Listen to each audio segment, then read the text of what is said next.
ఈరోజే వైకుంఠ ద్వాదశి. ప్రతి సంవత్సరం ముక్కోటి ఏకాదశి రోజు తర్వాత వచ్చే ద్వాదశి రోజున ఈ వైకుంఠ ద్వాదశిని జరుపుకుంటారు. ఇది భక్తులకు మోక్షాన్ని ప్రసాదించే విష్ణు లోకానికి మార్గం. ఈ రోజున భక్తులు ఉపవాసముండి విష్ణు పూజలు చేయాలి. ముఖ్యంగా తిరుమలలో వైకుంఠ ద్వార దర్శనం, చక్ర స్నానం వంటివి చేస్తారు. ఇది పాపాలను తొలగించి స్వర్గద్వారాలను తెరుస్తుందని ఒక నమ్మకం. మరి ఎంతో విశేషమైన ఈరోజు ఈ కథను వింటే చాలు మహావిష్ణువు యొక్క సంపూర్ణ అనుగ్రహం కలుగుతుంది. మరి ఆ కథ ఏంటో ఇప్పుడు తెలుసుకుందాం. పూర్వకాలంలో పురంధరుడు అని ఒక సోమయాజి ఉండేవాడు. ఆయన త్రికాల సంధ్యావందనం చేసేవాడు. దొరికింది తినడం తప్ప వేరొకటి తెలియని మహాభక్తుడాతను. అటువంటి భక్తుడికి చాలా కాలం సంతానం కలగలేదు. పురంధరుడు భగవంతుణ్ణి చాలా కాలం ప్రార్థించగా వయసు బాగా పెరిగాక ఒక కుమారుడు పుట్టాడు. ఇక సంతోషంతో పురంధరుడు శ్రీవారే మా ఇంటికి వచ్చారు అనుకుని ఆ బాలుడికి మాధవుడు అని నామకరణం చేశాడు. ఆ పిల్లవాడు తండ్రి చేసుకున్న పుణ్యం వల్ల అన్ని వేదాలను, శాస్త్రాలను, పురాణాలను సులభంగా నేర్చుకున్నాడు. చాలా జాగ్రత్తగా జీవితాన్ని పరమ పవిత్రంగా గడుపుతున్నాడు. అటువంటి పుణ్యాత్ముడికి కలి ప్రభావం వల్ల ఒక విచిత్రమైన కోరిక కలిగింది. పట్టపగలు మహాపతివ్రత అయిన భార్య ఉంది. సూర్యుడు ప్రకాశిస్తూ ఉండగా మిట్ట మధ్యాహ్నం అతను భార్యా సంగమాన్ని కోరుకున్నాడు. మాధవుడు తన భార్య దగ్గరకు వెళ్ళి, నీతో సంగమించాలనే కోరిక నాకు ఎక్కువగా ఉంది అని అడిగాడు.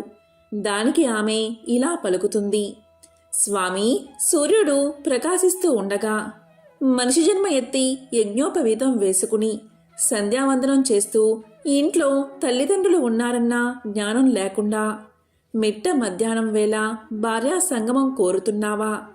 ఇది చాలా పొరపాటు, మహాపాపం.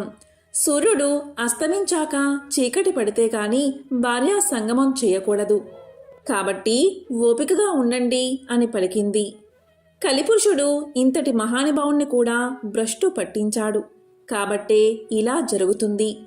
అప్పుడు భర్త ఇలా పలికాడు: నాకు తీవ్రమైన కోరిక పుట్టింది, దాన్ని ఓర్చుకోవడం నాకు సాధ్యం కాదు అన్నాడు.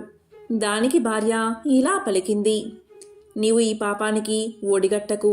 ఇంట్లో అత్తామామలు ఉన్నారు, అగ్నిహోత్రం ఉంది, దేవతార్చన సంపుటి ఉంది.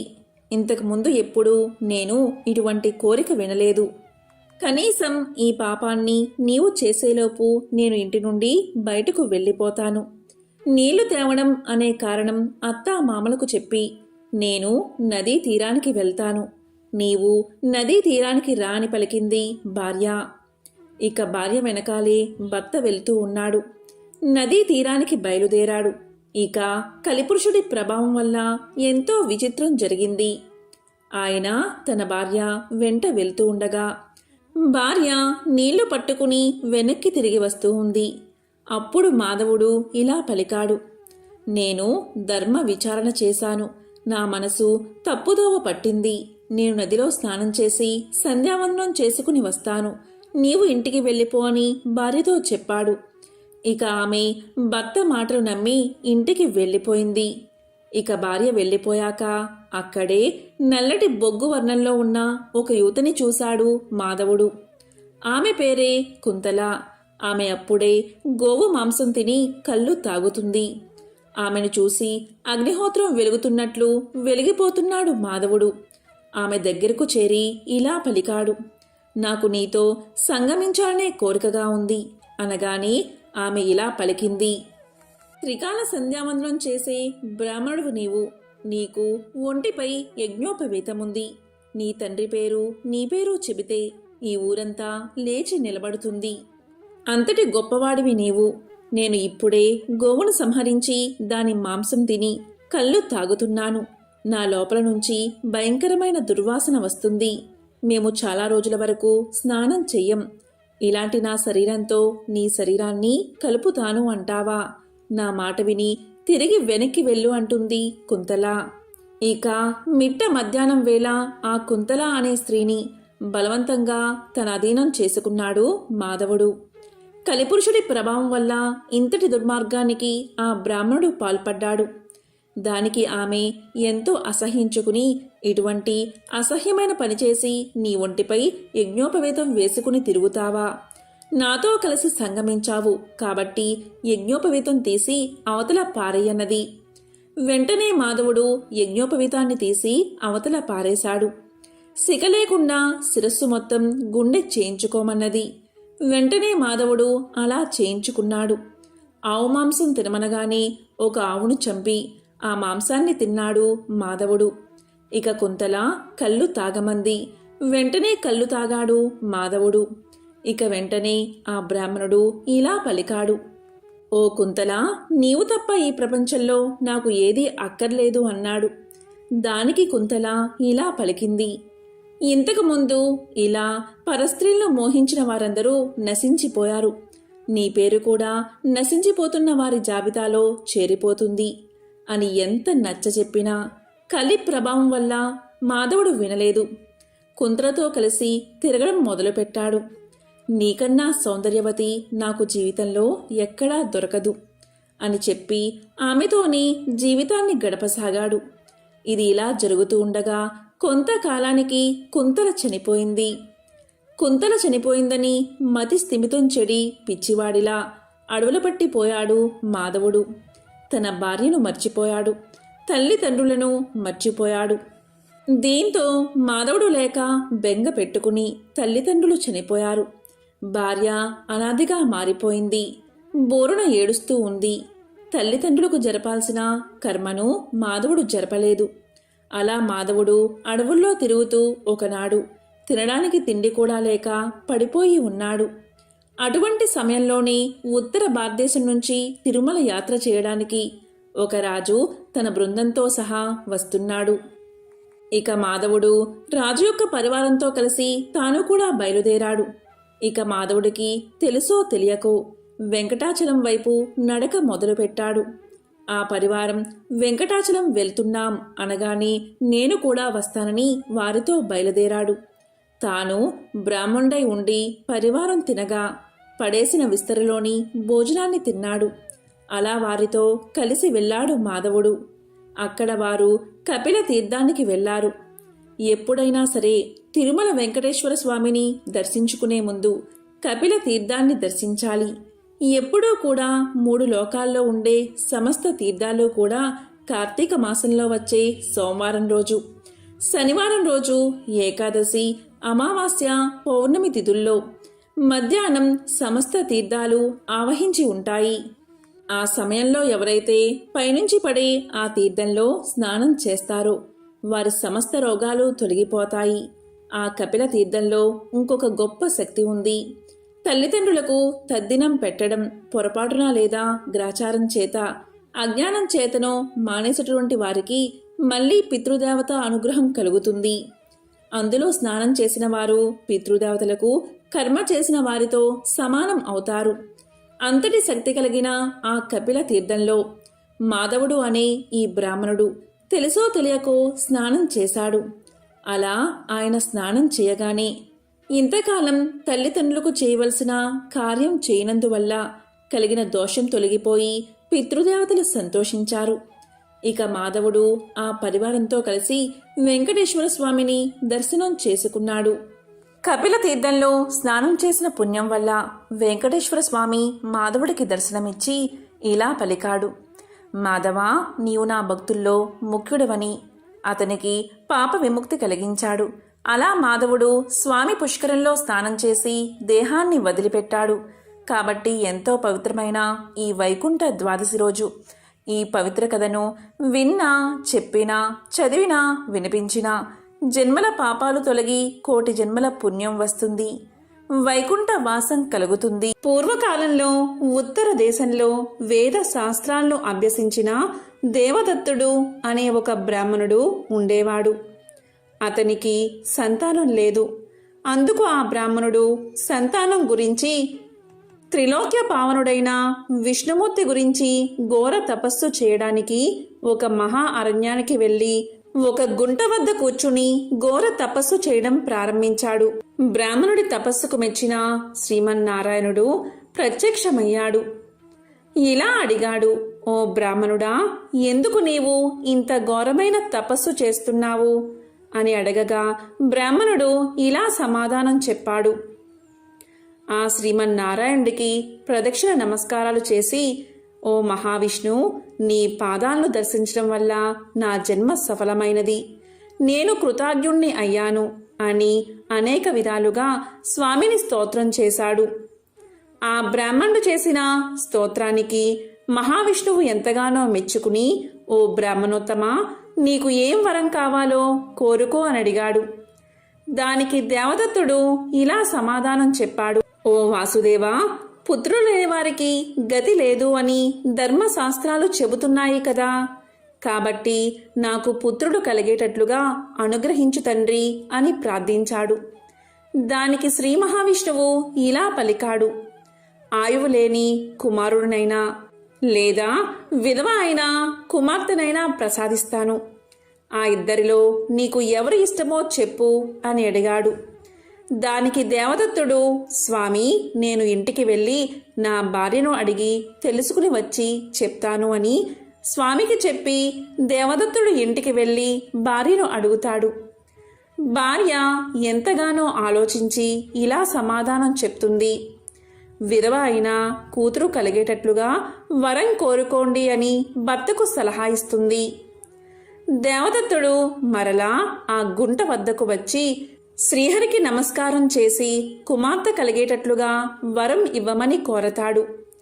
అప్పుడు శ్రీహరి అలాగే, నీకు కూతురు కలుగుతుంది అని ఆశీర్వదించి అంతర్ధానమవుతాడు.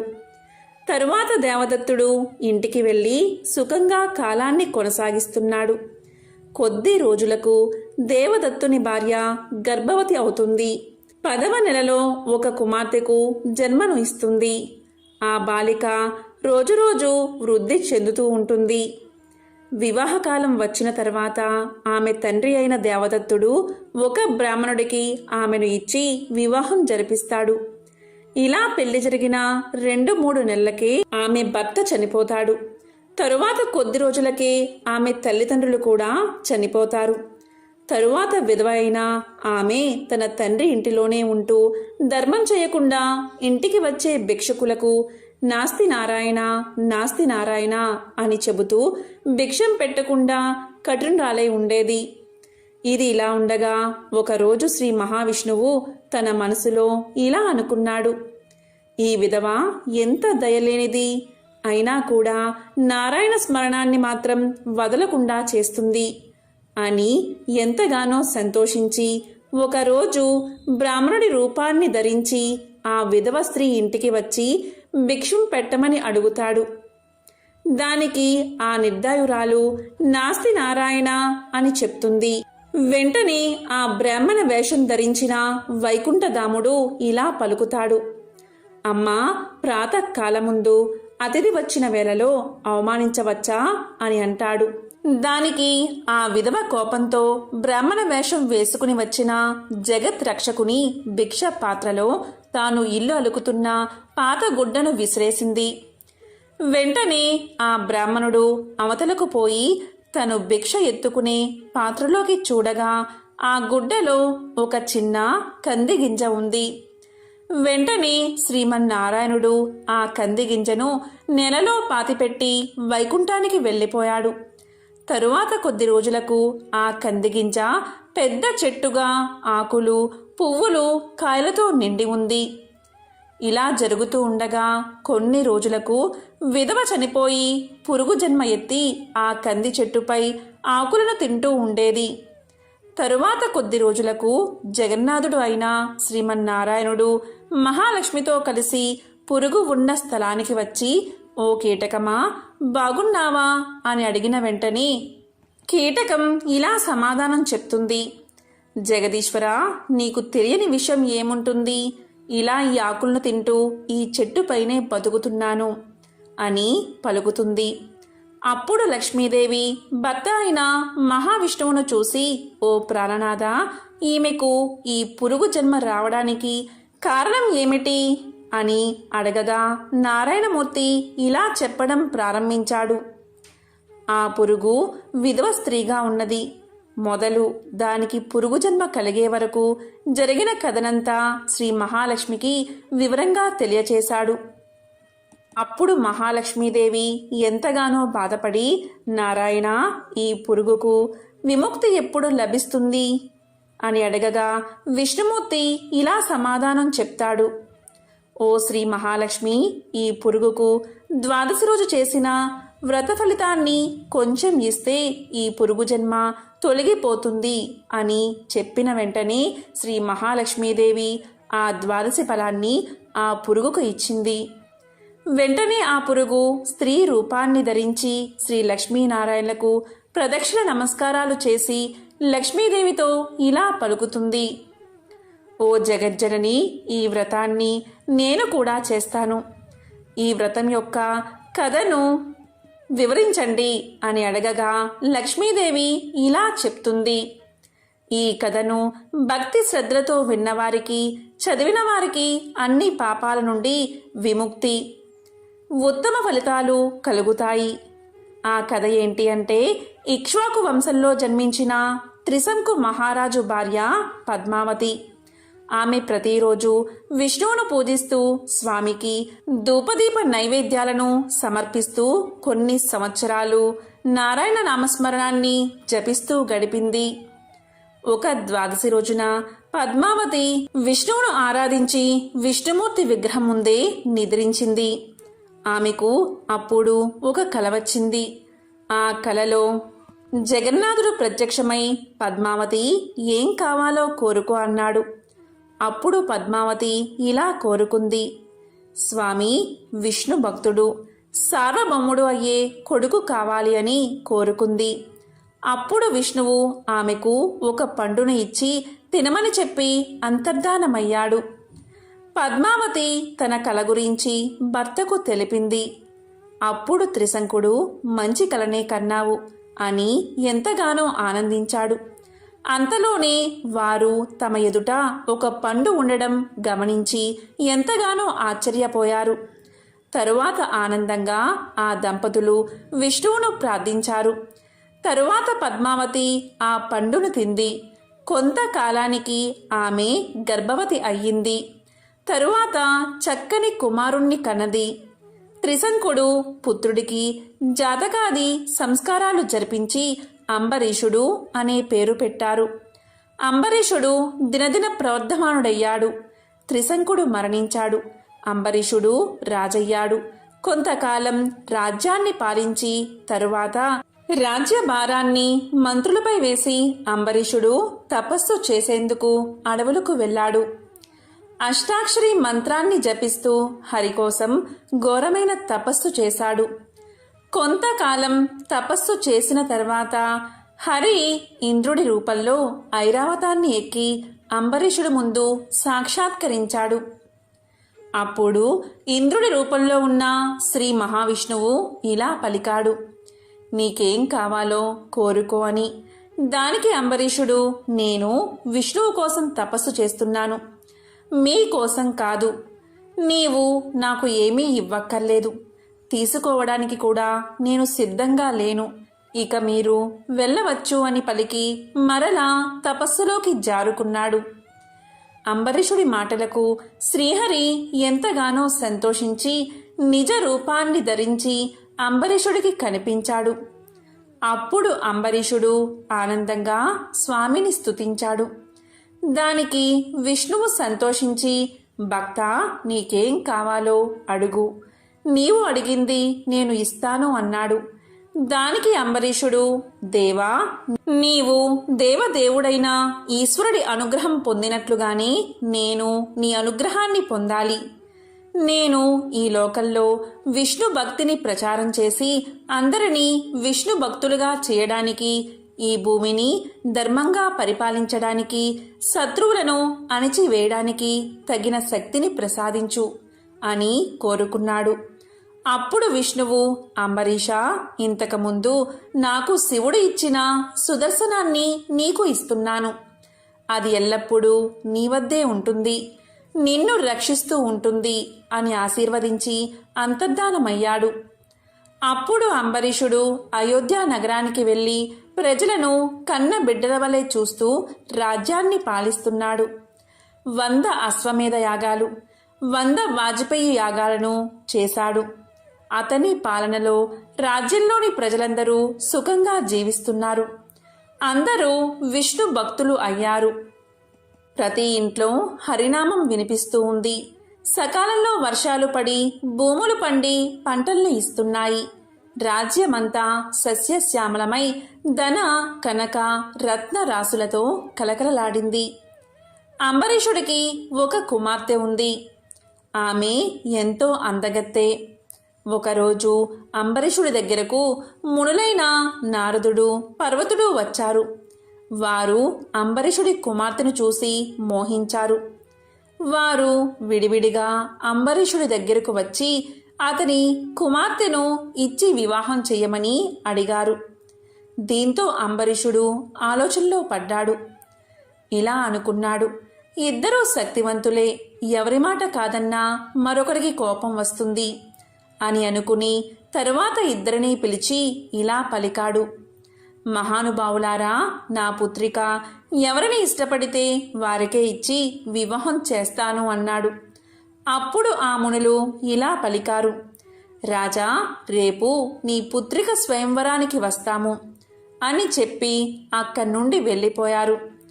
అయోధ్య నుంచి వైకుంఠానికి వెళ్ళి మహావిష్ణువును కలిశాడు నారదుడు. నారదుడు విష్ణువుతో ఇలా పలికాడు. దేవా, నీవు నా కోసం ఒక పనిని రహస్యంగా చెయ్యాలి అన్నాడు. దానికి శ్రీహరి, నారదా చెప్పు అన్నాడు. అప్పుడు నారదుడు విష్ణువుతో, దేవా, నేను నీ భక్తుడైన అంబరీషుడి కుమార్తెను వివాహం చేసుకోవాలి. కానీ నాకు పోటీగా పర్వతముని వచ్చారు. కనుక రేపు జరిగే స్వయంవరంలో అంబరీషు పుత్రికకు పర్వతుడు కోతిగా కనిపించాలి అన్నాడు. దానికి శ్రీహరి చిరునవ్వు నవ్వి సరే అన్నాడు. నారదుడు వెళ్ళగానే పర్వతముని వైకుంఠానికి చేరుకున్నాడు. విష్ణువును దర్శించి, దేవా, నేను అంబరీషుడి కుమార్తెను వివాహం చేసుకోవాలి అనుకుంటున్నాను. అంబరీషుడు ఆమె ఎవరిని కోరుకుంటే వారితోనే వివాహం చేస్తాను అన్నాడు. రేపు ఆమెకు స్వయంవరం. ఆ స్వయంవరానికి నారదుడు వస్తే అతడు అంబరీషుడి పుత్రికకు వికృతంగా కనిపించాలి అని అన్నాడు. దానికి శ్రీహరి చిరునవ్వు నవ్వి సరే అన్నాడు. అంబరీషుడు తన పుత్రిక అయిన శ్రీమతికి స్వయంవరాన్ని ఏర్పాటు చేశాడు. దానికి నారదుడు, పర్వతుడు వచ్చారు. అంబరీషుడు తన కుమార్తె అయిన శ్రీమతికి నారదుడు పర్వతముళ్ల కోరికలను తెలిపి వారిలో నీకిష్టమైన వారిని వరించు అని చెప్పాడు. తరువాత శ్రీమతిని అంబరీషుడు స్వయంవర సభకు తీసుకుని వచ్చాడు. శ్రీమతి ఒక వరమాలను ధరించి వచ్చిన వారిని చూస్తూ వెళ్ళింది. తరువాత ఆమె తండ్రితో ఇలా పలికింది. తండ్రి, నాకిక్కడ మునులు కనిపించడం లేదు. ఒకరు వానరముఖం, మరొకరు కొండంగి ముఖం కలిగి ఉన్నారు. వారి మధ్యలో సుందరమైన యువకుడు నాకు కనిపిస్తున్నాడు. అతడు తన కుడి చేతిని ఊపుతూ నన్ను రమ్మంటున్నాడు. నేను అతగాడినే వరిస్తాను అని వరమాలను తీసుకువెళ్ళి ఆ సుందరాంగుడి మెడలో వేసింది. సుందరుడైన ఆ హరి శ్రీమతిని తీసుకుని తన లోకానికి వెళ్ళిపోయాడు. అప్పుడు నారదుడు, పర్వతుడు, విష్ణువు తమని మాయ చేశాడు అని అనుకుంటూ వైకుంఠానికి వచ్చారు.